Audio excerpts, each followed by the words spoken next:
नमस्ते बच्चों, कैसे हैं आप। तो अभी जो हमारा टॉपिक चल रहा था क्लास 11th फिज़िक्स का, वो टॉपिक चल रहा था यूनिट्स, मेज़रमेंट्स एंड एरर्स, है ना।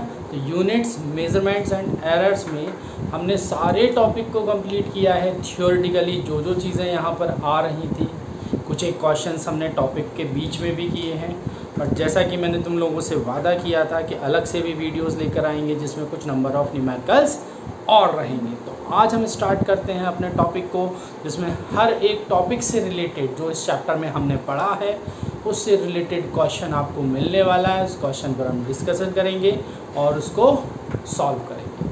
चलिए तो स्टार्ट करते हैं। मेरा नाम है नीरज गुप्ता और ये है आपका channel physics fire.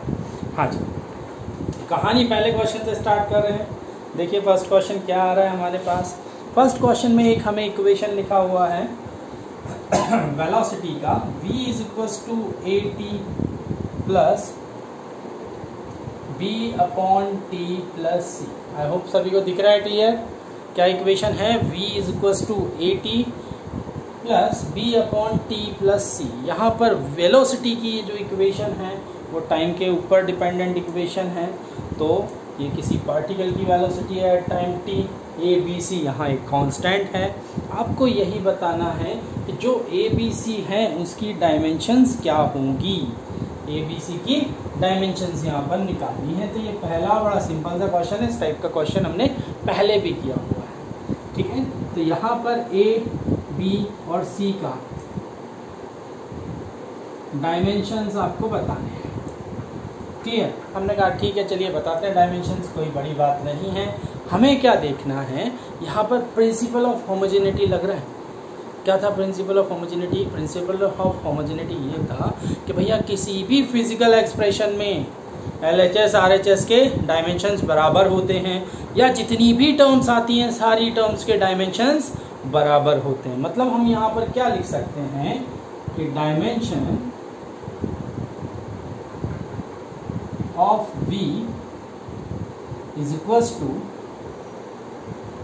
dimension of AT is equals to dimension of b upon t plus c। तो यहाँ पर 1 2 3 तीनों टर्म की डायमेंशन होगी बराबर, है ना। अच्छा, एक कहानी और कर लेते हैं यहाँ छोटा सा साइड में, कि हमने देखा डिनोमिनेटर में t प्लस सी है, ये भी अपने आप में 2 टर्म है। तो दोनों टर्म की डायमेंशन कैसी होती है? बराबर। तो मैं ये भी तो लिख सकता हूँ कि dimensions of t is equals to dimensions of C और T का डायमेंशन कैसा रहेगा? बराबर। अच्छा, अब C और T का डायमेंशन बराबर रहेगा तो इसका मतलब C का डायमेंशन मैं क्या लिख सकता हूँ? M0 L0 T1। सिर्फ टाइम है, या तो ऐसा लिख दो या फिर सिर्फ T1 लिख दो, ठीक है। चलिए नेक्स्ट हम आते हैं। हमने C का डायमेंशन निकाल लिया, इतनी कहानी हमारी हो गई। अच्छा, हमें ये पता है कि डायमेंशंस ऑफ वेलोसिटी बराबर है डायमेंशंस ऑफ AT के। तो वेलोसिटी का डायमेंशन क्या होता है? LT-1। गलत तो नहीं हूँ मैं? यहाँ पर AT लिखा हुआ है, A का डायमेंशन हमें निकालना है और टाइम का डायमेंशन कैपिटल T। अच्छा, T को अपॉन में लेकर आए, ये T नीचे आके प्लस का है पावर, ऊपर जाके माइनस का हो जाएगा, तो ये डायमेंशन हो जाएगा। तो A का डायमेंशन निकल गया, C का डायमेंशन निकल गया, अभी किसका बचा हुआ है? B का। चलिए, हमें ये भी पता है कि dimension of v is equals to dimension of this term, clear. So dimension of velocity is equals to dimensions of b upon t plus. चलिए, कहानी ये बता रही है कि वेलोसिटी का डायमेंशन आपको पता है LT-1 होता है, किसी को कोई प्रॉब्लम नहीं। Dimension of b upon t plus c, मतलब ये तो पूरी एक ही, मतलब आपको क्या बताया गया है कि डायमेंशंस में दोनों टर्म की डायमेंशन बराबर होती हैं, लेकिन डायमेंशन प्लस तो नहीं होती, माइनस तो नहीं होती। तो यहाँ की डायमेंशन t ही रहेगी। तो क्या मैं इसको ऐसा लिख सकता हूँ, b upon dimension of this quantity.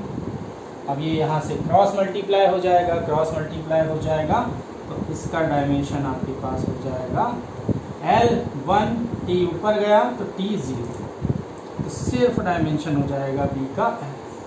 तो अगेन A का डायमेंशन आपके पास मिल रहा है LT-2, B का डायमेंशन आपके पास मिल रहा है L और C का डायमेंशन आपके पास मिल रहा है T। गलत तो नहीं हूँ मैं? समझ में आ गई बात? क्वेश्चन सिंपल था, ऐसा क्वेश्चन हम पहले भी कर चुके हैं। चलिए नेक्स्ट क्वेश्चन पर आते हैं। क्या है अगला क्वेश्चन? तो इस क्वेश्चन को यहाँ से हटा देता हूँ और नेक्स्ट क्वेश्चन की हम बात करते हैं। हाँ जी, तो क्या है नेक्स्ट क्वेश्चन समझते हैं। चलिए नेक्स्ट क्वेश्चन में लिखी हुई है कहानी कुछ ऐसी, the magnetic moment has dimension of, और ऑप्शन दिए, the magnetic moment has dimension of, और ऑप्शन है आपके पास LA, दूसरा ऑप्शन है आपके पास L2A, तीसरा ऑप्शन है आपके पास LT-1A और चौथा ऑप्शन है आपके पास L2T-1 एंड A। अच्छा, ये चार ऑप्शन आपके पास दिए हुए हैं A, B, C and D। देखो कहानी ये है, जैसा कि मैंने पहले आपको टॉपिक में ही बोला था, हमें पूरे फिजिक्स के फॉर्मूले याद रखने पड़ेंगे अगर डायमेंशन को निकालना है। तो याद रखने पड़ेंगे मतलब अभी याद करने नहीं बैठना है, जैसे जैसे जो फॉर्मूले आगे आते जाएंगे हमें पता चलता जाएगा। उसी टाइप से ये फॉर्मूला भी है। अब जैसे यहाँ पर मैग्नेटिक मोमेंट का फॉर्मूला आ रहा है, मैग्नेटिक मोमेंट आपको 12th क्लास में मिलेगा, बट फॉर्मूला मैं बता देता हूँ तो उससे हम डायमेंशन बना लेंगे। और एक और चीज़ फिर यहाँ देखेंगे। देखो मैग्नेटिक मोमेंट को कैपिटल M से रिप्रेजेंट करते हैं और इसका फॉर्मूला होता है IA। फिर से मैग्नेटिक मोमेंट को किससे रिप्रेजेंट करते हैं? कैपिटल M से, और इसका फॉर्मूला होता है IA। I यहाँ पर करंट है, A यहाँ पर एरिया। जब आप वहाँ पढ़ोगे तो आपको पता चलेगा किसके लिए यूज़ हो रहा है। ठीक है, अभी तो हमें फॉर्मूले से मतलब है। तो I यहाँ पर क्या है? I यहाँ पर करंट को रिप्रेजेंट कर रहा है, A किसको रिप्रेजेंट कर रहा है? एरिया को। ये याद रखें। चलो इतनी बात क्लियर हो गई। अच्छा एक और चीज़, अब आप बोलेंगे सर मास का डायमेंशंस तो आपने बताया कि कैपिटल M लिख दो, लेंथ को कैपिटल L लिख दो, टाइम को कैपिटल T लिख दो, टेम्परेचर भी बताया आपने थीटा लिख दो या K लिख दो, केल्विन, है ना। बट करंट का क्या लिखें? करंट का तो डायमेंशन नहीं पता। तो करंट की जो यूनिट होती है ना एम्पियर, तो करंट का डायमेंशन कैपिटल A से ही लिख दिया जाता है। ठीक है, करंट का डायमेंशन क्या लिख दिया जाता है? कैपिटल। तो अब तो सिंपल हो गया, कैपिटल M यहाँ पर डायमेंशन को रिप्रेजेंट नहीं कर रहा है, ये मैग्नेटिक मोमेंट। ये क्या है? Magnetic moment. तो कंफ्यूज नहीं हो ना।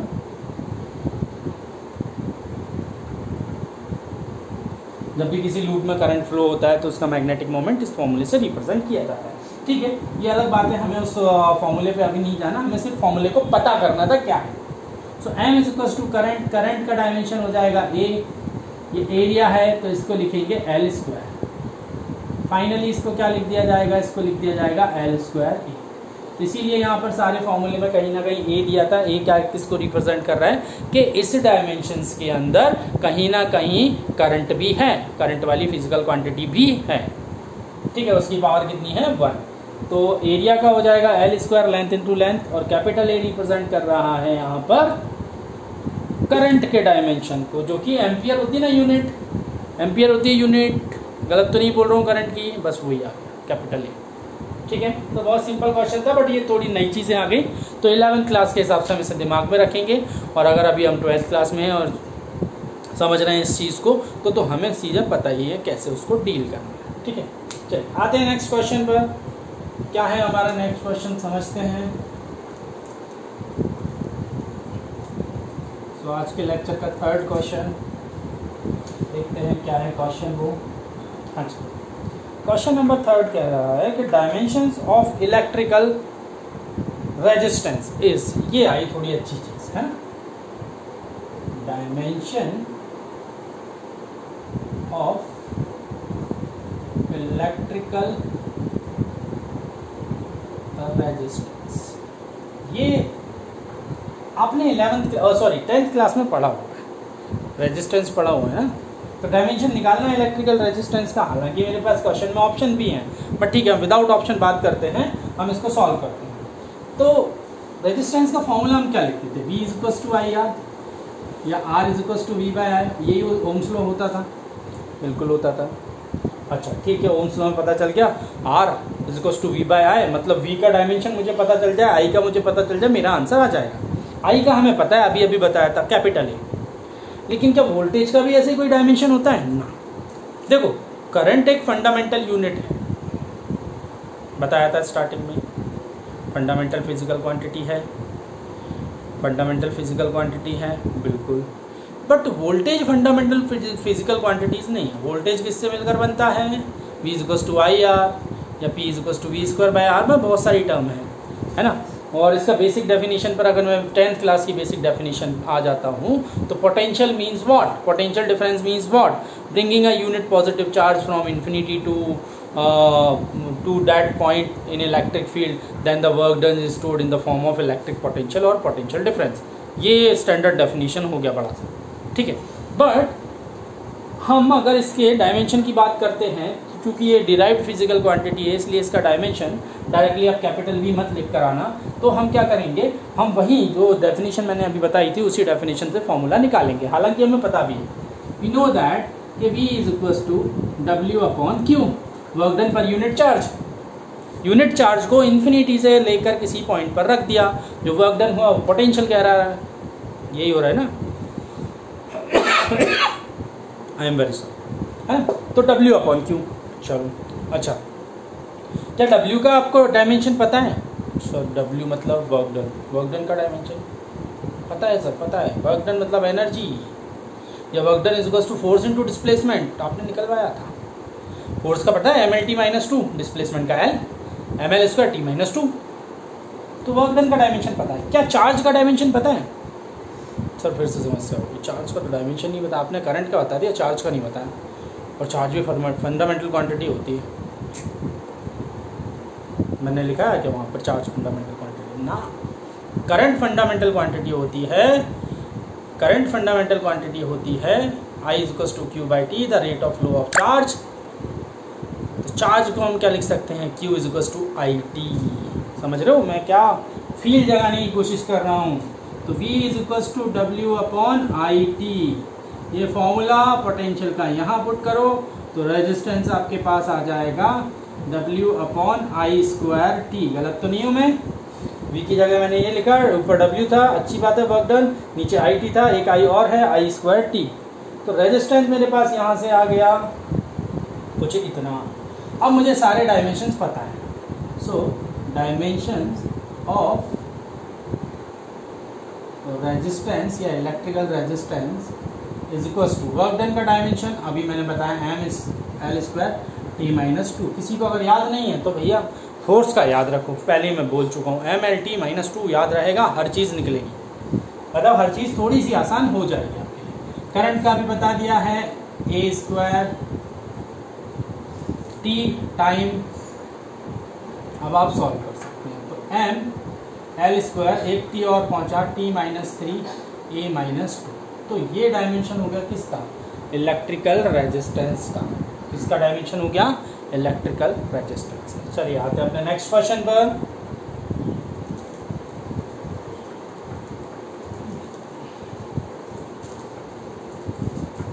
हाँ जी, तो अगला क्वेश्चन आ रहा है, which of the following physical 5 physical parameters have the same dimension, और नीचे ऑप्शन दिए। क्या क्या ऑप्शन है हमारे पास, एनर्जी, डेंसिटी, बी में लिखा हुआ है रिफ्रैक्टिव इंडेक्स, सी ऑप्शन में लिखा हुआ है dielectric constant, dielectric constant, D में लिखा हुआ है Young's modulus.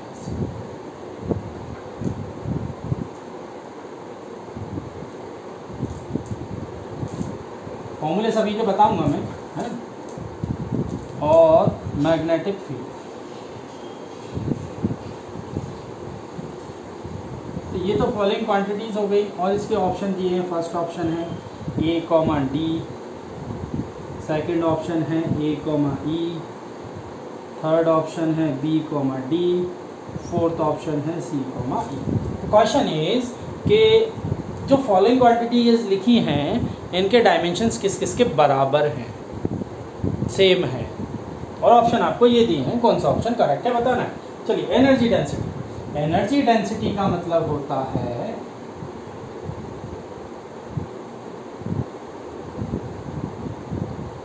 Energy upon volume, मतलब energy per unit volume is called energy density. याद रखना, energy per unit volume is called energy density. Energy मतलब वर्क डन, अभी देखा था M L square T minus 2, volume L cube, गलत तो नहीं हूँ मैं। फाइनल डायमेंशन कितना आ गया, M L minus 1 T minus 2, ये पहले वाले का आ गया। ए वाले का, बी वाले का निकालें। Refractive index dimensionless quantity. क्यों डायमेंशन लेस क्वांटिटी है? रिफ्रैक्टिव इंडेक्स का हम 10th क्लास में डेफिनेशन देते थे स्नेल्स लॉ में, sine I upon sine R, both are dimensionless quantity. अच्छा चलो, ये डेफिनेशन याद नहीं है, फॉर्मूला याद नहीं है। रिफ्रैक्टिव इंडेक्स में हम ये भी बोलते थे, refractive absolute refractive index is the ratio, जरूरी नहीं है एब्सोल्यूट और रिलेटिव भी, है ना। तो refractive index is the ratio of the speed of light in particular medium, one medium upon speed of light in second medium. अब ऊपर भी स्पीड नीचे भी स्पीड, दोनों का डायमेंशन कैंसिल हो जाएगा, तो ये डायमेंशन लेस क्वांटिटी है। डायरेक्टली लिख दूं बी, बी मतलब रिफ्रैक्टिव इंडेक्स, रिफ्रैक्टिव इंडेक्स का डायमेंशन m0 l0 t से। चलिए सी पर आते हैं, डाइलेक्ट्रिक कांस्टेंट। अब सर ये क्या चीज़ है, चलो कोई बात नहीं। Dielectric constant is the ratio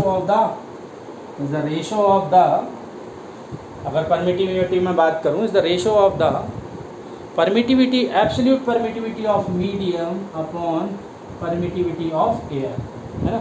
अब परमिटिविटी क्या होता है, ये 12th क्लास में फॉर्मूला पता चलेगा, ठीक है ना। अभी हम ये बात करते हैं, अब दोनों ही परमिटिविटी हैं तो इसके जो भी डायमेंशन होंगे वो कैंसिल हो जाएंगे, मतलब इसका भी m0 l0 t0। मैं डी पर आता हूँ, यंग्स मॉड्यूलस। यंग्स मॉड्यूलस का जो फॉर्मूला होता है वो होता है स्ट्रेस अपॉन स्ट्रेन। अब आपको याद आ रहा हो, लेक्चर के बीच में मैंने आपको बताया था, स्ट्रेस मतलब restoring force per unit area, मतलब force per unit area, M L T minus 2 upon L square, ठीक है। तो स्ट्रेस का डायमेंशन आ गया M L minus 1 T minus 2, ठीक है। ये सिर्फ स्ट्रेस का है, हमें यंग्स मॉड्यूलस का निकालना है। अब यंग्स मॉड्यूलस में एक और चीज़ है, स्ट्रेन। अच्छा, strain change in dimension upon original dimension, मतलब मैंने यहाँ लेंथ लिखा है, एरिया भी होता है वॉल्यूम भी होता है। तो change in dimension, change in length upon original length, अब दोनों ही लेंथ है, मतलब ये डायमेंशन लेस क्वांटिटी है, m0 l0 t0। अब आप सोचिए कि इस फॉर्मूले में, यंग्स मॉड्यूलस के फॉर्मूले में स्ट्रेस की डायमेंशन ये होती है, नीचे वाली डायमेंशन लेस क्वांटिटी है, मतलब फाइनल इसकी जो डायमेंशन हो जाएगी, मैं छोटे सा लिख दूँ M L minus 1 T minus 2। अब आपको दिख रहा है कि ये डी वाला एक और बचा है, ठीक है, बट डी वाला और ये वाला एक जैसा हो रहा है, तो अब ऐसी बात है, ऑप्शन तो यही हो जाएगा।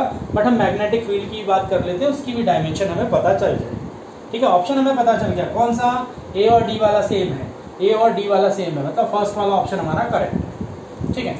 मैं मैग्नेटिक फील्ड का डायमेंशन और निकाल के आपको बता देता हूँ, याद रखना, बहुत सारी जगह पर काम है। 10th क्लास में फॉर्मूला पढ़ा था मैग्नेटिक फोर्स का। मैग्नेटिक फोर्स का क्या फॉर्मूला था, magnetic force is equal to बिल, बिल मतलब BIL, हालांकि फॉर्मूला कुछ और होता है, एंगल वेंगल भी आता है, मैक्सिमम फोर्स के लिए यही फॉर्मूला लगाते हैं, ठीक है। तो force is equal to BIL। अब यहाँ पर B मैग्नेटिक फील्ड होता है, तो क्या मैं इसको ऐसा लिख सकता हूँ। अच्छा, फोर्स का डायमेंशन होता है MLT माइनस 2, अभी हमने देखा था। करंट का डायमेंशन होता है A, लेंथ का होता है L, सो ML0 T माइनस 2A। बाकी किसी में तो A आई नहीं जाती, ये भी डिफरेंट हो जाएगा, मतलब पहला वाले हमने जो किया वो ऑप्शन सही है, बट ऐसे हम मैग्नेटिक फील्ड का डायमेंशन भी निकाल सकते हैं। ध्यान रखना, इस फॉर्मूले से ज़्यादा इजी पड़ेगा, है ना। तो हमने यहाँ पर बात किया कि कौन सी सेम फिजिकल क्वांटिटी होंगी, हमें वो पता चल गया। तो कुछ क्वांटिटी के और हमने डायमेंशंस निकाले, मैंने बोले ही आपको, हम जैसे जैसे आगे बढ़ते जाएंगे ना बहुत सारे फॉर्मूले में आते जाएंगे, और जहाँ आते जाएंगे वहाँ हम डायमेंशंस भी निकालते जाएंगे, कोई प्रॉब्लम नहीं। चलिए नेक्स्ट क्वेश्चन पर आते हैं। अगला क्वेश्चन क्या कह रहा है, if the error in the measurement of radius of sphere is 2%, sphere की रेडियस का जो एरर है वो 2% है। अब परसेंटेज मतलब रेडियस का परसेंट एरर दिया, परसेंट एरर दिया, परसेंट एरर दिया है, ये दिया है 2%। चलो next, then the error in the determination of the volume of the sphere will be, option है, जरूरत नहीं है मुझे। देख वॉल्यूम का फॉर्मूला क्या होता है, वॉल्यूम का, स्फीयर के वॉल्यूम का फॉर्मूला, स्फीयर ही बोल रहे हैं ना यहाँ पर, स्फीयर की रेडियस है ना यहाँ पर, तो स्फीयर के वॉल्यूम का फॉर्मूला होता है 4/3 पाई आर क्यूब। अब अगर मुझे परसेंटेज एरर निकालना है तो आपको सिखाया गया है, जो कांस्टेंट है उसे भूल जाओ, और पावर की टर्म में परसेंटेज एरर कैसे निकलता है, डेल बी अपॉन बी, है ना। अभी परसेंटेज नहीं, पहले रिलेटिव निकलेगा फिर परसेंटेज 100 कैलकुलेट करके, डायरेक्ट भी लिख सकता हूँ बट कंफ्यूजन नहीं होता।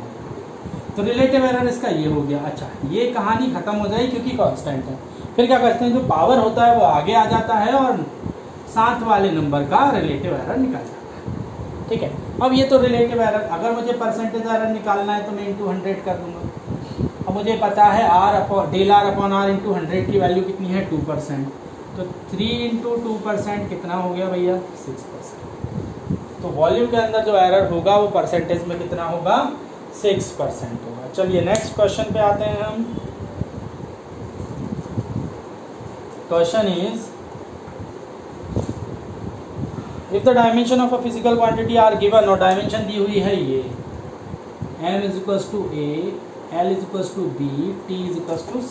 इज इक्वल्स टू मतलब पावर, ऐसा नहीं है कि इज इक्वल्स टू मतलब पावर, ठीक है, मैंने इज इक्वल्स टू बोल दिया, पावर है m to the power a, l to the power b और t to the power c। Then the physical quantity will be, और 4 ऑप्शन है।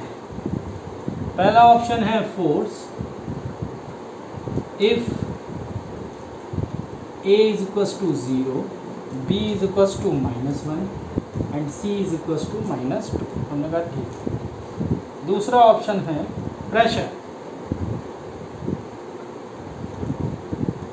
if a is equals to 1, b is equals to -1 और c is equals to -2।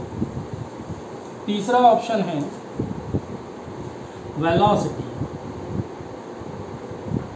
if a is equals to 1, b is equals to 0 and c is equals to -1। ठीक है, last वाला option acceleration. यहाँ दिया है if a is equals to 1, b is equals to 1 और c is equals to -2।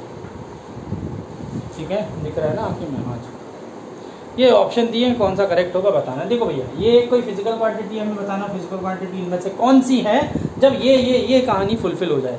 तो देखो simple सी बात है कि फोर्स क्या होता है, मतलब मैं चारों के डायमेंशन निकलवा के भी सॉल्व करवा सकता हूँ, मतलब आप वैसे भी कर सकते हो, और थोड़ा लॉजिक लगा के भी चारों के डायमेंशन निकालो, थोड़ा टाइम ज़्यादा कंज्यूम होगा। हम ऐसे सोचे ना, फोर्स में क्या होता है, मास इंटू एक्सेलरेशन, mlt-2, याद है ना, mlt-2 मतलब m होता है यहाँ पर, लेकिन यहाँ तो a का पावर 0 है, मतलब m 0 है, m है ही नहीं, तो ये तो नहीं हो सकता क्योंकि फोर्स के अंदर मास होता है और यहाँ पर मास की पावर क्या है, 0, तो ये गलत हो गया। दूसरा प्रेशर पर आते हैं, pressure is equals to force upon area, मतलब इसके अंदर भी मास होता है, ठीक है। तो फोर्स का होता है mlt-2 और एरिया का होता है l², तो m l1 और t-2, m सही है, l-1 और t-2, तो अभी मुझे ये सही लग रहा है।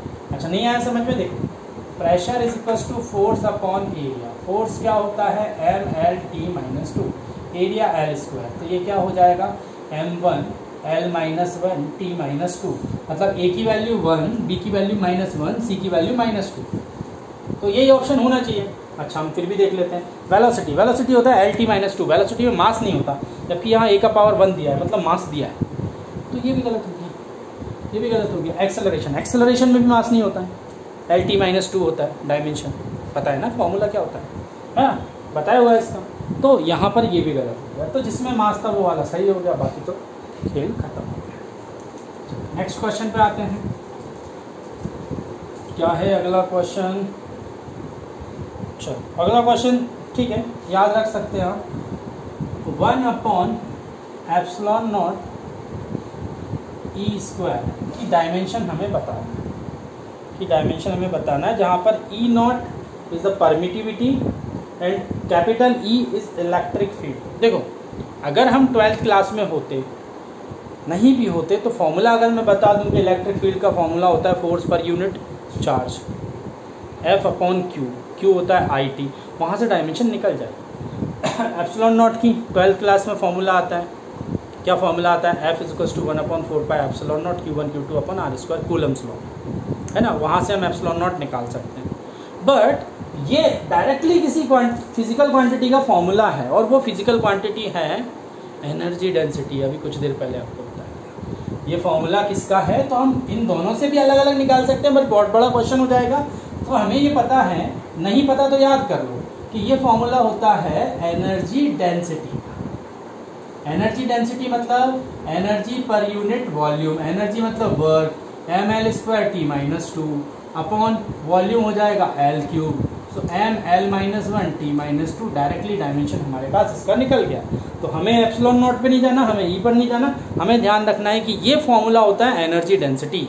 एनर्जी डेंसिटी मतलब energy per unit volume, energy मतलब वर्क डन, वर्क डन का डायमेंशन लिखा हुआ है वॉल्यूम L3, खत्म, क्लियर। नेक्स्ट क्वेश्चन पर आते हैं। ऐसे ही एक फॉर्मूला और याद करवाता हूँ तुम्हें। चलो उसके पहले हम एक फॉर्मूले पर आ रहे हैं, dimension of magnetic permeability. Dimension of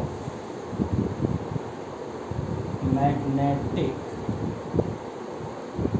permeability, जैसे परमिटिविटी होता है ना इलेक्ट्रिक फील्ड के अंदर, वैसे ही परमिएबिलिटी होता है मैग्नेटिक फील्ड का, 12th क्लास में पढ़े, ठीक है। परमिएबिलिटी कुछ नहीं है, प्रॉपर्टी है। परमिटिविटी कुछ नहीं है, प्रॉपर्टी है मीडियम की, जो अपने आप में से इलेक्ट्रिक फील्ड लाइंस और मैग्नेटिक फील्ड लाइंस को पास आउट होने दे। मतलब कोई मीडियम है जो अपने आप में से ज़्यादा मैग्नेटिक फील्ड लाइंस को पास आउट होने दे रहा है, तो उसकी परमिएबिलिटी हाई है। जो ज़्यादा इलेक्ट्रिक फील्ड लाइंस को पास आउट होने दे रहा है, उसकी परमिटिविटी हाई है, ऐसा बोला जाता है, बट हमें अभी इसमें नहीं जाना है, हम वापस से अपने यहाँ पर पॉइंट पर आ जाते हैं। तो मैग्नेटिक परमिएबिलिटी, अब देखो भैया इसके लिए एक फॉर्मूला याद रखना पड़ेगा। 10th क्लास में थोड़ा कंसेप्ट देखा होगा, बट फॉर्मूला शायद ही बताया होगा, और अगर बताया तो बहुत अच्छी बात है।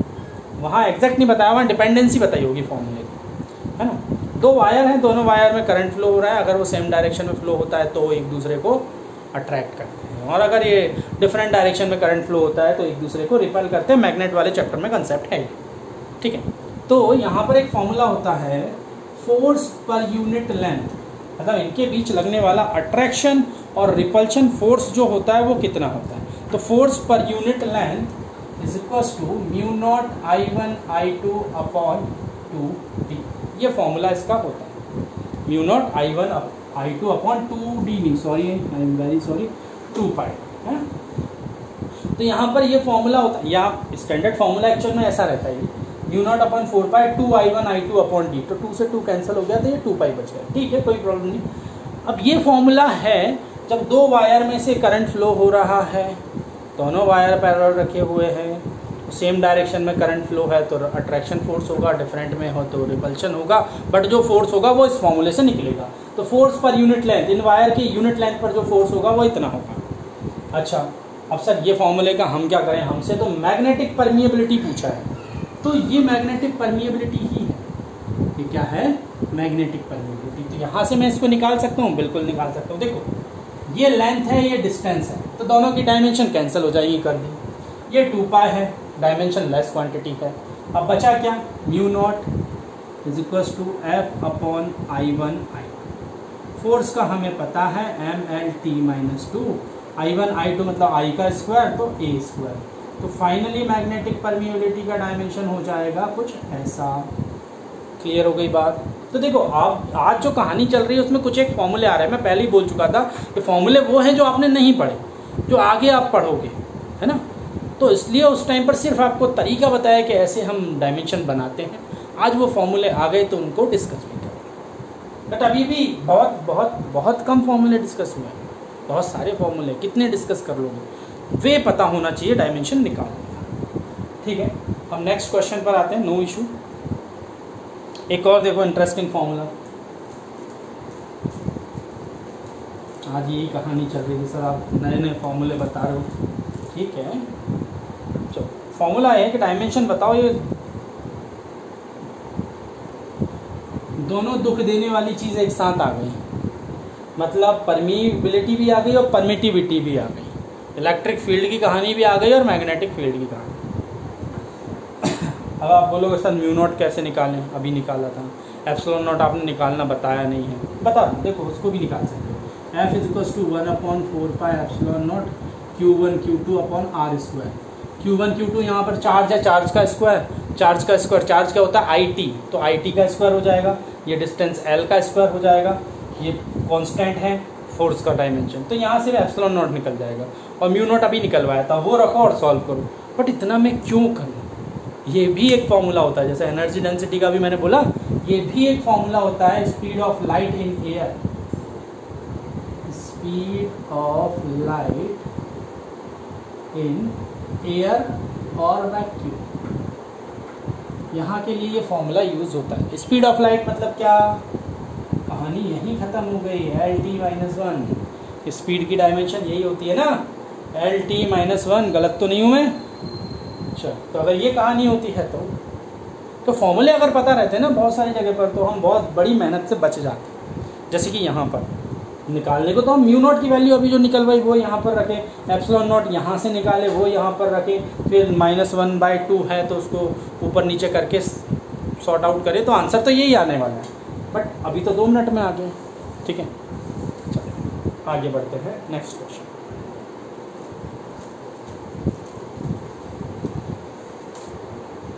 तो क्या आ रहा है नेक्स्ट क्वेश्चन में, उसको देख लेते थे। नेक्स्ट क्वेश्चन में हमसे बोल रहे हैं कि what is the dimensions of magnetic field B in terms of coulomb C। What is the dimension of magnetic field B in terms of C।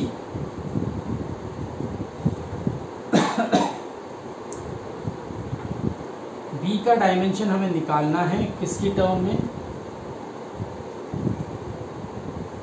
Coulomb की टर्म में निकालना है ना। अब ठीक है, हमें B का डायमेंशन निकालना है। अब B का डायमेंशन सर आपने निकलवाया था, F = BIL, बिल वाले फॉर्मूले से। B = F upon IL।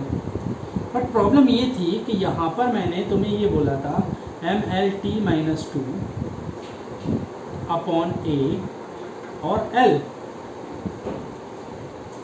But अब गलत हो जाएगा। उन्होंने क्लियर बोल दिया है कि B को इस टर्म में निकालना है, तो बस कुछ नहीं करना, पूरा फॉर्मूला वैसे ही लिखा रहता। तो अब करंट को नहीं लिखना है यहाँ पर, हमें पता है I = क्या होता है, Q/T। Q मतलब कूलम, उसका दिया है C अपॉन T, है ना, गलत तो नहीं हो। सो B = mLT-2 अपॉन, इस टर्म की जगह आ जाएगा C अपॉन T, L का क्या आ जाएगा T से T हट गया मतलब 0, तो mLT-2 C। तो मैग्नेटिक फील्ड का डायमेंशन कूलम की टर्म में कितना आ गया, ये आ गया। मतलब क्वेश्चन में दे सकते हैं, वो कुछ भी उठापटक करवा सकते हैं, उल्टा सीधा कुछ भी करवाएंगे, करना पड़ेगा, मजबूरी है, क्या करें। नेक्स्ट क्वेश्चन आ रहा है ना, डायमेंशंस का खेल समझ में। चलो ये क्वेश्चन एक एरर का वापस आ गया। तो ये क्वेश्चन कह रहा है if the voltage across the bulb, question लिखता हूँ यहाँ पर, if the voltage across simple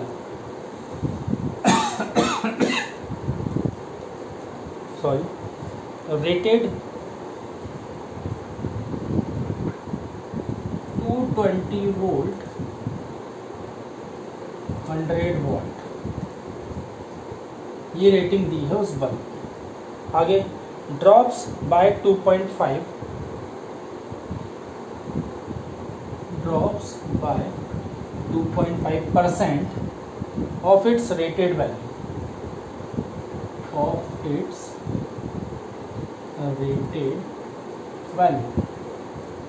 the percentage of the rated value by which the power would decrease. तो हमें पावर को परसेंट में निकालना है, पावर को कितना पावर डिक्रीज हुआ उसे परसेंटेज में निकालना है। ये कहानी क्लियर। 10th क्लास का फॉर्मूला लगाएं, कोई बहुत बड़ा फॉर्मूला नहीं है, पर क्वेश्चन आप नॉर्मल आराम से पढ़ लीजिए, तसल्ली से पढ़ लीजिए, है ना। 10th क्लास का फॉर्मूला लगने वाला है, ठीक। तो if the voltage across the bulb rated इतना ड्रॉप्स बाय वोल्टेज, है ना, drops by 2.5% of its rated value, then हमें पावर कितना ड्रॉप हुआ परसेंटेज की टर्म में वो निकालना। अब पावर और वोल्टेज का रिलेशन क्या था? पावर और वोल्टेज का रिलेशन था ये, P is directly proportional to V square, so the percentage is del P upon ये 2 del V upon V into 100। यही था परसेंटेज का फॉर्मूला। अब आपको क्या दिया हुआ है? वोल्टेज का ड्रॉप दिया हुआ है, परसेंटेज वोल्टेज का परसेंटेज एरर आपको दिया हुआ है ना, परसेंटेज ड्रॉप आपको दिया हुआ है, पावर का परसेंटेज ड्रॉप आपको मिल जाएगा 2 into 2.5%, then the answer is 5%। Power कितने परसेंट डिक्रीज होगा? 5% डिक्रीज होगा। क्लियर। नेक्स्ट क्वेश्चन पर आते हैं। अगला क्वेश्चन ओरली है, ऐसे ही बताऊंगा। Dimensional formula of del q, dimensional formula of del q heat supplied to the system is given by, मतलब del q amount of heat किसी सिस्टम को दिया गया है तो उसका डायमेंशन फॉर्मूला क्या होगा। अब यार डेल क्यू अमाउंट दिया गया हो, लिया गया हो, कुछ भी करा गया हो, कोई फर्क नहीं पड़ेगा। हीट मतलब एनर्जी, एनर्जी मतलब वर्क डन। डायमेंशन में हम ऐसी सारी चीज़ें देखते हैं। वर्क डन का फॉर्मूला ml स्क्वायर T - 2, 10 बार लिखवा चुका हूँ ऑन बोर्ड, तो आंसर आ गया, क्वेश्चन यही खत्म। ठीक है, मैंने पहले ही बोला था हो रही है, करेंगे हम इसको। चलो नेक्स्ट क्वेश्चन पे हम आते हैं। तो अगला क्वेश्चन क्या है उसको देखते हैं। अगला क्वेश्चन है, in an experiment 4 quantities A, B, C and D are measured with percentage error. A, B, C and D, इनके परसेंटेज एरर्स हमें दिए हुए हैं और वो है हमारे पास 1, 2, 3 and 4%। 1, 2, 3 and 4% रेस्पेक्टिवली, इनके परसेंटेज एरर है। Quantity P is calculated as follows, और एक क्वांटिटी P को इस तरह से कैलकुलेट किया गया, A³ B² CD। अब आपको बताना है कि परसेंटेज एरर ऑफ P क्या होगा, परसेंटेज एरर ऑफ P क्या होगा। पावर की टर्म में मल्टीप्लाई, डिवाइड और पावर सब आ जाते हैं तो क्या करते हैं? रिलेटिव एरर निकालते हैं। यही कहानी बताई गई थी, फॉर्मूला याद है ना, रिलेटिव एरर सम होगा सभी का, माइनस माइनस कुछ नहीं करना, चाहे डिवाइड में हो चाहे मल्टीप्लाई में हो। तो क्या कहानी आएगी? Del P upon P is equal to, power आगे आ जाता है, फिर del A upon A plus power आगे आ गया del B upon B C, del C upon C। ऐसा नहीं है नीचे है तो माइनस हो जाएगा, सभी प्लस होते हैं, रिलेटिव एरर सभी प्लस होते हैं plus del D upon D। But ये तो रिलेटिव एरर है, हमें ये परसेंटेज एरर दिया है तो कुछ भी नहीं करना होता है, इंटू 100 करना होता है, काम आसानी से बन जाता है। सभी का इंटू 100 कर दिया तो ये आपका परसेंटेज एरर ऑफ P आ गया कितना, अभी पता चला, del A upon A into 100 1% plus ये 2%, ये डेल C 3%, D 4%। सॉल्व कर लेंगे, ये 3%, ये 4%, ये 3% और ये 4%, 14%, फाइनल आंसर। ठीक है, तो यहाँ पर P का जो परसेंटेज एरर आया which is 14%। Clear? Next question पे आ जाए हम जल्दी से।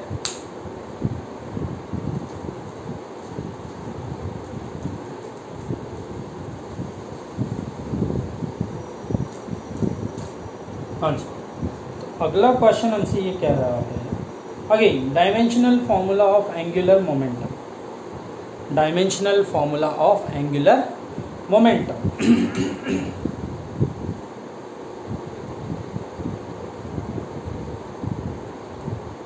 अब एंगुलर मोमेंटम, अच्छा जब आप एंगुलर मोमेंटम का फॉर्मूला ग्रेविटेशन में पढ़ते हो तो mvr मिलेगा, mvr। हालांकि एंगुलर मोमेंटम का फॉर्मूला होता तो वही है, बट इसको हम ऐसा भी बोल देते हैं कि linear momentum into distance. Clear? अब लीनियर मोमेंटम क्या होता है, mv, और आप फॉर्मूला वही बनेगा, ले लेते हैं। चलिए, तो ये हो गया m, v हो गया lt माइनस 1, ये हो गया अगेन l, सो m l square t minus, ये आ गया सारा सा क्वेश्चन। ठीक है, नेक्स्ट क्वेश्चन पे आते हैं। अब थोड़ा सा क्वेश्चन में वैरायटी आई है ना, हमने एरर वाले क्वेश्चन दिए हैं। अब देखिए हमने डायरेक्टली डायमेंशंस कैसे निकालेंगे फॉर्मूले से, इस टाइप के क्वेश्चन देखिए। अब देखिए क्वेश्चन ये है कि if force F, velocity v and time t, if force F, velocity v and time t are taken as fundamental units, इनको फंडामेंटल यूनिट लेना है, MLT को फंडामेंटल जो ले रहे थे वो नहीं, फोर्स, वेलोसिटी और टाइम t को फंडामेंटल यूनिट लेना है। Then the dimensions of mass, तब मास का डायमेंशन आपको बताना है। क्या होगा अगर इनको फंडामेंटल क्वांटिटी हम ले लें, है ना।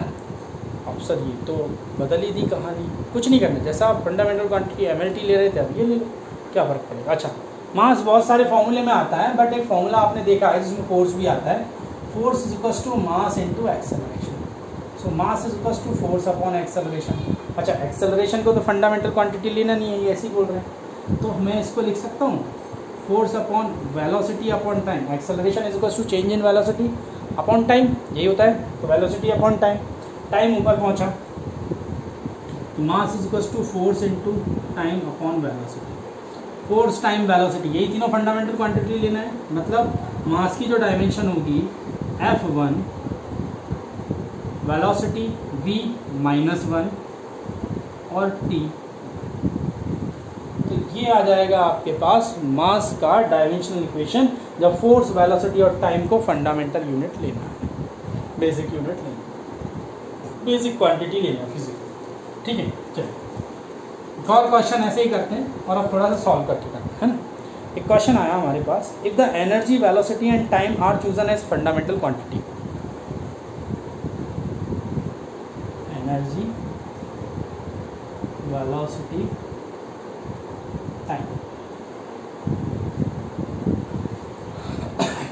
Are chosen as fundamental quantity, the dimension formula of the surface tension.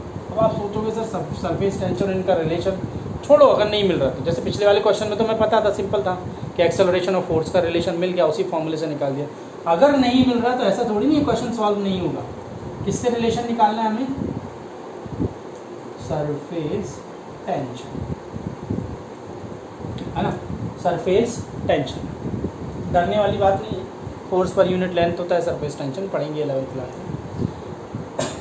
आगे बढ़ो। अब देखो सरफेस टेंशन मुझे निकालना है इन सभी फंडामेंटल क्वांटिटी की टर्म में, तो यहाँ पर मैं क्या करने वाला हूँ, मैं लगाने वाला हूँ जिस तरह से हमने फॉर्मूले डिराइव किए थे ना, वो वाला surface tension is proportional to energy की पावर A, वेलोसिटी की पावर B, टाइम की पावर C। बस फर्क, मतलब चीज़ क्या चाहिए हमें, सरफेस टेंशन का फॉर्मूला पता होना चाहिए। मैंने अभी बता दिया, force upon time. Surface tension का फॉर्मूला होता है force per unit length, sorry time नहीं, है ना, एनर्जी वर्क डन है, so m l square t minus 2 work done की यही कहानी होती है। वेलोसिटी LT माइनस 1 है ना, और टाइम। अब आप बोलोगे सर इन्होंने तो इसमें बोला है, आप MLT में लेकर आ रहे हो। देखते चलो, बस कहानी देखते चलो, अपने आप समझ में।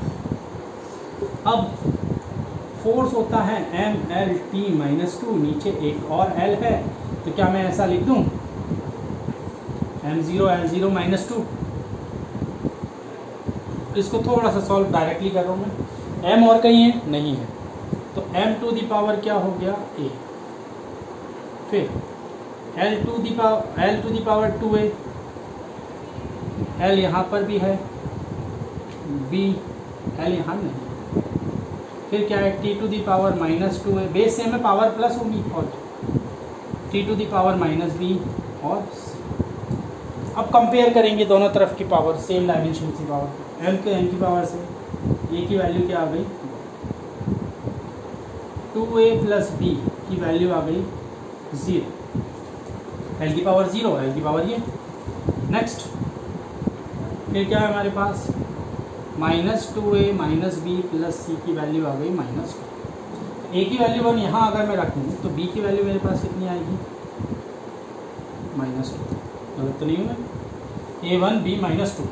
a और b की वैल्यू मैं यहाँ रखूँ a1 b माइनस 2, तो c की वैल्यू मेरे पास कितनी आ गई, ठीक है। a b c की वैल्यू मैंने निकाली, ठीक है। अब a b c की वैल्यू मैं यहाँ पर पुट कर दूँ तो मुझे सरफेस टेंशन की डिपेंडेंसी मिल जाएगी, मतलब सरफेस टेंशन की डायमेंशंस मिल जाएंगी इसकी टर्म में। सरफेस टेंशन मेरे पास आ गया, यहाँ पर s लिख रहा हूँ इसको, है ना। क्या मिल जाएगा, एनर्जी की पावर a की वैल्यू 1, तो E1, फिर क्या है b माइनस 2, तो v माइनस 2, फिर क्या है t माइनस 2। तो ये मेरे पास सरफेस टेंशन की डायमेंशन आ गई, एनर्जी, वेलोसिटी और टाइम को फंडामेंटल क्वांटिटी लेकर। तो हम ऐसे भी कर सकते हैं, अगर डायरेक्टली हमारे दिमाग में कोई फॉर्मूला नहीं है, हम रिलेशन नहीं कर पा रहे, तो हम ये तरीका अपनाएंगे जिससे हमने फॉर्मूले को डिराइव किया। क्लियर। आए अपने नेक्स्ट क्वेश्चन पे। चलो नेक्स्ट क्वेश्चन आ रहा है हमारे पास।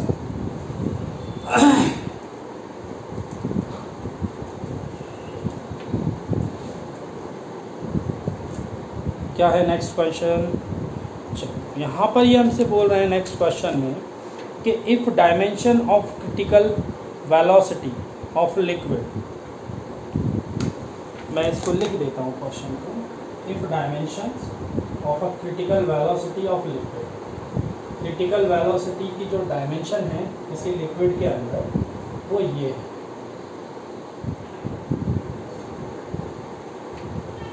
यहाँ पर जो ईटा है वो कोएफिशिएंट ऑफ विस्कोसिटी, ठीक है, कोएफिशिएंट ऑफ विस्कोसिटी, ठीक।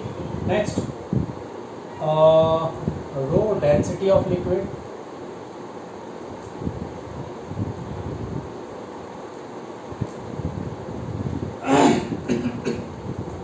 और रेडियस ऑफ ट्यूब जहां से लिक्विड फ्लो कर, रेडियस ऑफ ट्यूब, ठीक है, respectively. Then the value of x, y and z, हमें x, y, z की वैल्यू निकालनी। फिर से ये बोल रहे हैं क्रिटिकल वेलोसिटी, लिखा है ऐसा क्वेश्चन में, क्रिटिकल वेलोसिटी की जो डायमेंशन है वो ईटा x, टी वाई, रो वाई और z है, और यहाँ पर ये इनका मतलब ये निकल रहा है। तो अब हमें निकालना है कि x, y, z की वैल्यू क्या होगी, ठीक है, निकालते हैं, कोई बड़ी बात नहीं। जैसे पिछला वाला क्वेश्चन किया था कंपेयर करके सभी सेम पावर के, वैसे करेंगे यहाँ पर भी, देखते हैं क्या करना है। अच्छा, वेलोसिटी की डायमेंशन तो हमें पता है LT माइनस 1, क्रिटिकल वेलोसिटी हो, कोई सी वेलोसिटी हो, वेलोसिटी तो है, डायमेंशन तो वही रहेगी। ईटा क्या है, कोएफिशिएंट विस्को वो ऑफ विस्कोसिटी, ये तो नया फॉर्मूला आ गया सर, बिल्कुल। देखो वैसे तो इसको हम वेलोसिटी ग्रेडियंट वाले फॉर्मूले से निकालते हैं, स्टार्टिंग इसकी कोएफिशिएंट ऑफ विस्कोसिटी की वहीं से होती है, बट एक सिंपल फॉर्मूला जो आपको याद है रखिए, स्टोक्स लॉ से, है ना, जो ड्रैगिंग फोर्स, मतलब जब किसी ऑब्जेक्ट को किसी लिक्विड के अंदर डाला जाता है तो उस वो लिक्विड उस ऑब्जेक्ट के ऊपर ऑपोजिट डायरेक्शन में थोड़ा सा ड्रैगिंग फोर्स लगाता है। उस फोर्स को स्टोक्स ने डिफाइन किया था और इसका फॉर्मूला दिया 6 पाई ईटा RV। क्या दिया? 6 पाई ईटा RV। ईटा यहाँ पर again coefficient of viscosity, R radius है उस ऑब्जेक्ट की जो पानी के अंदर जा रहा है, V उसकी वेलोसिटी, किस वेलोसिटी से वो जा रहा है। ठीक है, हमें इतनी बात नहीं करनी है, डायमेंशन लेस क्वांटिटी है। So eta is equals to F upon RV, ये फॉर्मूला याद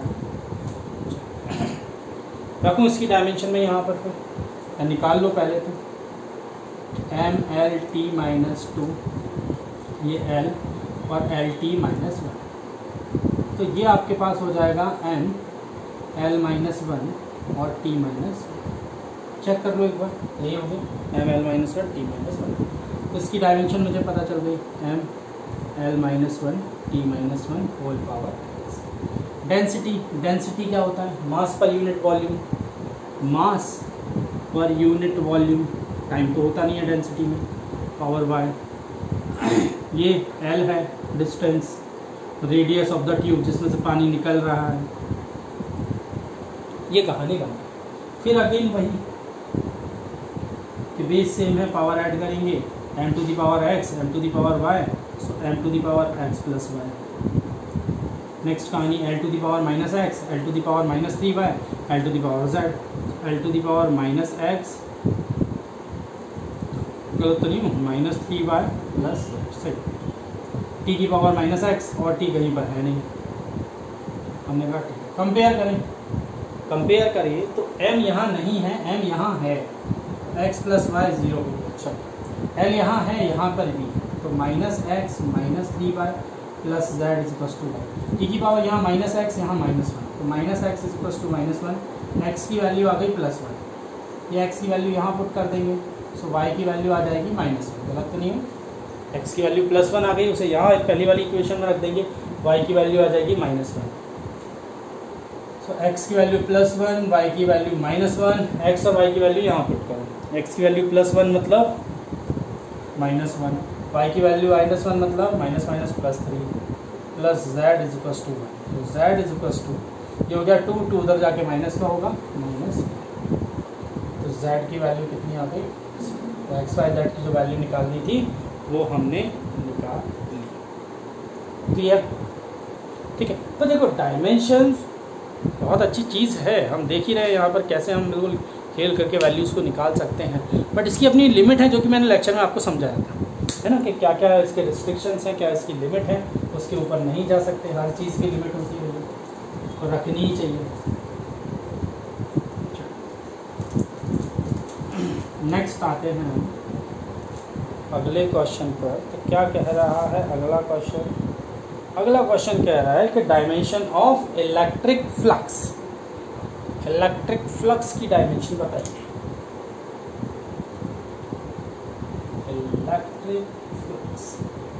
इलेक्ट्रिक फ्लक्स का फॉर्मूला लिखो बच्चों। वैसे तो इसका डेफिनेशन जो होता है इलेक्ट्रिक फ्लक्स का, surface integral of electric field, है ना, यही होता है, गलत तो नहीं बोल रहा हूँ, surface integral of electric field, surface integral of electric field. मतलब ये होगा, अगर ये टर्म समझ में नहीं आएगी 12th क्लास में जब जाओगे तो पढ़ोगे, अगर ये टर्म समझ में नहीं आई तो आप सिर्फ इतना जान लो कि इलेक्ट्रिक फील्ड इनटू एरिया, क्या इलेक्ट्रिक फील्ड इनटू एरिया, वहाँ फॉर्मूला ऐसा होता था कि electric flux is equal to surface integral of electric field, surface integral of electric field, तो E vector dot ds vector, ये फॉर्मूला हुआ इलेक्ट्रिक फ्लक्स का। मतलब कहने का मतलब जो है कि इलेक्ट्रिक फ्लक्स जो होगा वो इलेक्ट्रिक फील्ड और एरिया के प्रोडक्ट के बराबर होगा। अच्छा, इलेक्ट्रिक फील्ड अभी मैंने डिफाइन किया था, force per unit charge into area L square, तो MLT माइनस 2 और ये एल स्क्वायर अपॉन चार्ज क्या होता है IT, I हो जाएगा A और ये हो जाएगा 8। फाइनली क्या हो गया ML क्यूब, ठीक है, टी नीचे से ऊपर पहुंचेगा, टी माइनस 3 ए माइनस 1। सो इलेक्ट्रिक फ्लक्स का डायमेंशंस ये होगा। सिर्फ फॉर्मूले का खेल है, बहुत बार बोल चुका हूँ, सिर्फ और सिर्फ फॉर्मूले का खेल। चलो अच्छा, हमने जो इसके प्रीवियस वीडियो में लीस्ट काउंट वगैरह की बात की थी, एक आध क्वेश्चन हम वहाँ से भी ले लेते हैं। एरर के लिए, डायमेंशंस के लिए तो बहुत सारे क्वेश्चन की बात कर ली, एक आध क्वेश्चन हम वहाँ से भी उठा लेते हैं। चलिए, तो क्वेश्चन आ रहा है,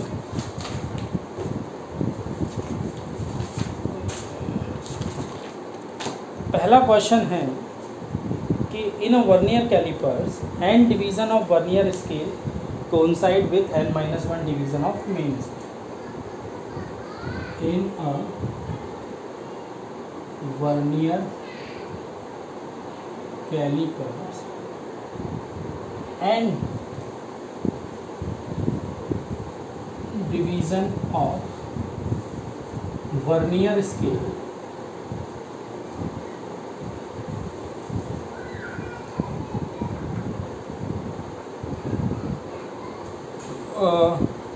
coincide with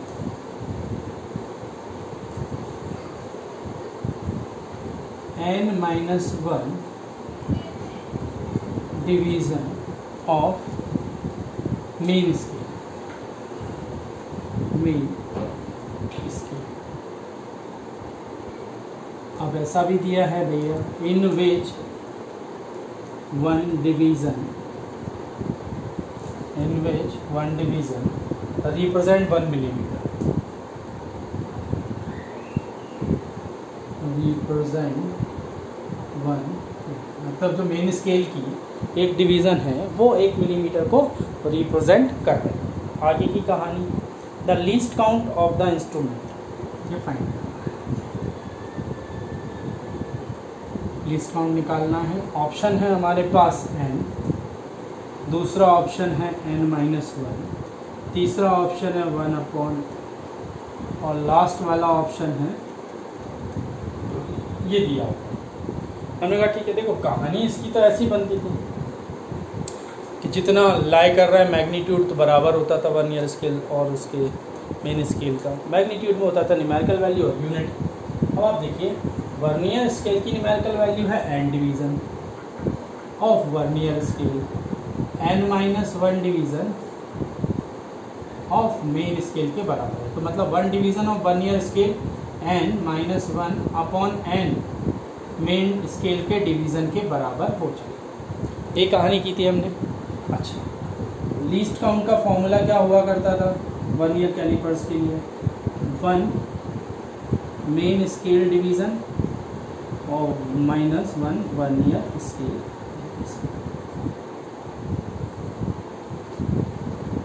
main scale division m है हमारे पास, मतलब मैं इसको m लेकर चल रहा हूँ। मेन स्केल डिवीज़न 1 का इंटू m से कर देंगे तो m ही रहेगा, है ना। वर्नियर स्केल डिवीज़न कितना है? n-1 upon n into m। सो ये कहानी आ गई। अच्छा, m कॉमन ले लो मेन स्केल डिवीज़न को, 1 माइनस n-1 अपॉन एलसीएम हम ले सकते हैं, n इधर आएगा, n से n कैंसिल, फाइनली क्या हो जाएगा n इंटू 1 अपॉन। हमें पता है कि एक मेन स्केल का जो डिवीज़न है वो 1 मिलीमीटर के बराबर है। एक मेन स्केल का डिवीज़न 1 मिलीमीटर के बराबर है, तो हमारे पास जो लीस्ट काउंट आ जाएगा which is 1 upon n millimetre, है ना। अब ध्यान रखो सर, आपको ऑप्शन तो मैच ही नहीं हुआ यहाँ पर, तो एक भी नहीं, ऐसा नहीं, मैंने पूरा क्वेश्चन पढ़ा नहीं, है ना। अब पढ़ता हूँ उस क्वेश्चन को। वहाँ ये बताया गया था कि आपको आंसर देना है सेंटीमीटर में, शुड बी इन सेंटीमीटर। तो ऑप्शन आपके पास सारे सेंटीमीटर में है, जबकि मेरा आंसर किस में आया? मिलीमीटर में। अगर मैं मिलीमीटर को सेंटीमीटर में चेंज करूंगा 10 से डिवाइड करना पड़ेगा। अभी ठीक है, तो ऑप्शन सी करेक्ट हो जाएगा। क्लियर? आई बात समझ में? तो ये एक हमारे पास लीस्ट काउंट वाला क्वेश्चन हो गया। चलो इसका एक और क्वेश्चन देखते हैं।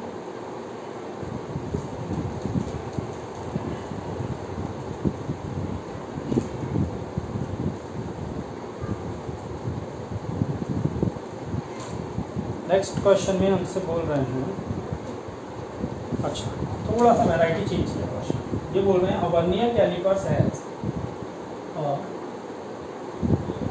Vernier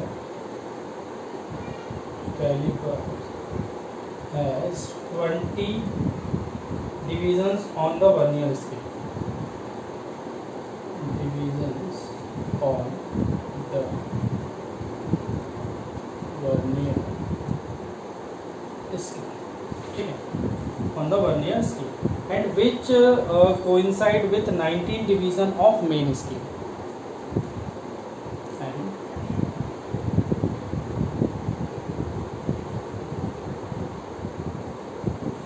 19 divisions of main scale. ठीक है, आगे कहानी ये बोल रहे हैं the least count of the instrument is 0.1 millimetre. इस बार लीस्ट काउंट दे दिया, लीस्ट काउंट 0.1 मिलीमीटर, ये गिवन है। आगे ये कि the main scale divisions are, अब मेन स्केल्स डिवीजन पूछा कितना,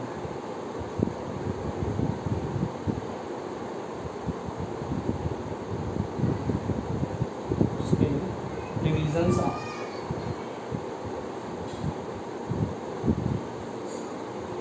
है ना। अच्छा, फॉर्मूला तो हम वही लगाएंगे कि हमारे पास जो वर्नियर स्केल वाली कहानी होती थी उसका लीस्ट काउंट जब हम निकालते थे तो 1 main scale division,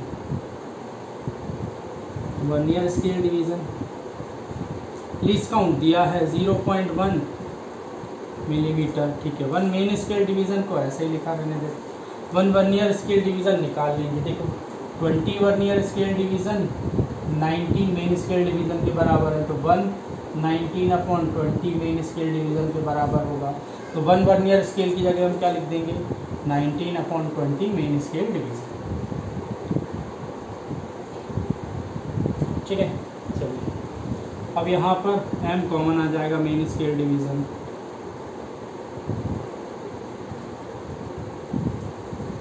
one main scale division, 20 - 1 20 - 19 1 आ जाएगा, 20 इधर क्रॉस मल्टीप्लाई होगा। एक मेन स्केल डिवीज़न जो है वो 2 मिलीमीटर का है, एक मेन स्केल डिवीज़न जो है कितने का है, 2 मिलीमीटर का। ये कहानी हमसे पूछी गई थी ना, the main scale division are, the main scale division are कितना बड़ा होगा मेन स्केल डिवीज़न, तो जो एक मेन स्केल डिवीज़न होगा वो 2 मिलीमीटर का होगा। कहानी आई समझ में, मज़े आए आज के लेक्चर में। सारे क्वेश्चन को एक बार वापस से गो थ्रू करें, क्वेश्चन का कंसेप्ट दिमाग में घूमेगा, कहाँ कैसी कहानी की, किसको कैसे कनेक्ट किया, सारी चीज़ें दिमाग में बैठेंगी। जब भी ये क्वेश्चन कभी आपको घूम फिर के दिखेंगे या इसके जैसे क्वेश्चन दिखेंगे तो वो एकदम से क्लिक करेगा कि हाँ ये क्वेश्चन हमने ऐसे किया। ठीक है, चलिए बच्चों आज का लेक्चर फिर हम यहीं पर ओवर करते हैं, मिलते हैं अपने अगले लेक्चर में। Have a nice day and thank you.